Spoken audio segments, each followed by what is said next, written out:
अस्सलाम वालेकुम friends, welcome to my channel. இன்றைக்கி நம்ம சேனலில் பார்க்க போகிறது 2 கிலோ மட்டன் கறி பார்க்க போகிறோம்.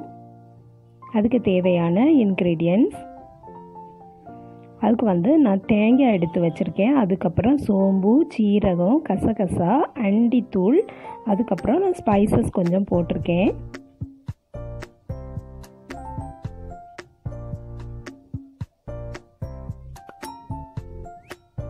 இதை நம்ம அரைச்சி எடுத்துக்கிடணும்.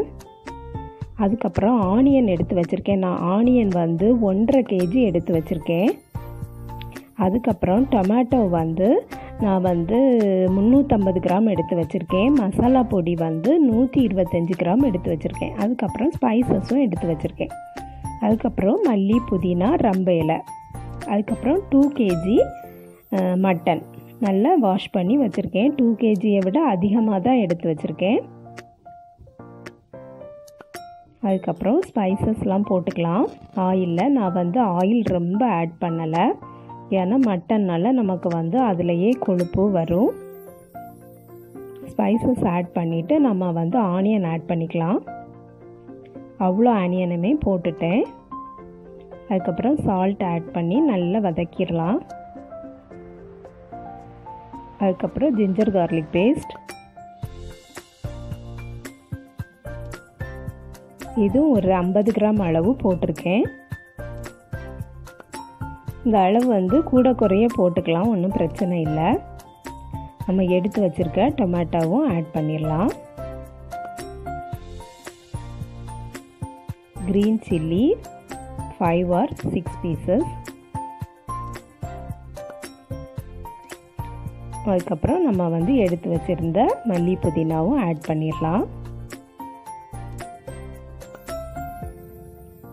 ரம்ப இலையும் ஆட் பண்ணி நல்லா வதக்கி விட்டுடலாம். நமக்கு நல்லா வதங்கியாச்சு. இப்போ நம்ம மட்டன் எல்லாம் ஆட் பண்ணிடலாம். மட்டன்னால் நமக்கு நல்லா குக் ஆகணும். அதனால் நான் இதை குக்கரில் போட்டு வேக வைக்க போகிறேன். இதுக்கு நான் 1 கப் தயிர் ஆட் பண்ணியிருக்கேன். அதுக்கப்புறம் நான் 3 டொமேட்டோ ஜூஸ் அடித்து வச்சுருந்தேன். அதையும் இதில் ஆட் பண்ணிவிட்டு நம்ம எடுத்து வச்சுருந்த மசாலாவையும் ஆட் பண்ணிவிட்டு தண்ணி ஆட் பண்ணுறோம். ஆட் பண்ணி மூடி வச்சு வேக வச்சிடலாம்.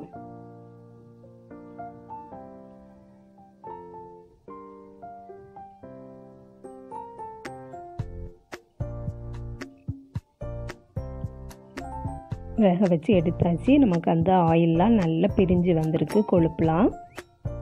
இது எனக்கு குக்கர் ஃபுல் ஆகிட்டு, அதனால நான் வேறு ஒரு பாத்திரத்தில் ஊற்றிருக்கேன்.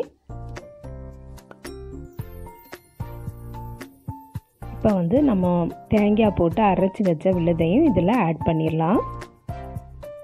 ஆட் பண்ணிவிட்டு கொஞ்சமாக கொதித்த உடனே அவ்வளோதான், ஆஃப் பண்ணிடலாம். ரொம்ப சூப்பரான மட்டன் கறி நமக்கு இப்போ ரெடி ஆகிட்டு. 2 kgக்கு அளவு நான் சொல்லியிருக்கேன். இதே போல் நீங்களும் ட்ரை பண்ணி பாருங்கள் ஃப்ரெண்ட்ஸ், ரொம்ப சூப்பராக இருக்கும். கல்யாண வீட்டிலலாம் உள்ள நெய்ச்சோறுக்கு அதுக்கெலாம் நம்ம இதை வச்சுக்கலாம். சூப்பரான கறி. இந்த வீடியோ பிடிச்சிருந்துன்னா லைக் பண்ணுங்கள், ஷேர் பண்ணுங்கள். நம்ம சேனலில் இது வரைக்கும் சப்ஸ்கிரைப் பண்ணாதவங்க சப்ஸ்கிரைப் பண்ணிடுங்க. நெக்ஸ்ட் வீடியோவில் வேறு ஒரு ரெசிபியில் சந்திக்கிறேன் ஃப்ரெண்ட்ஸ். அஸ்ஸலாமு அலைக்கும்.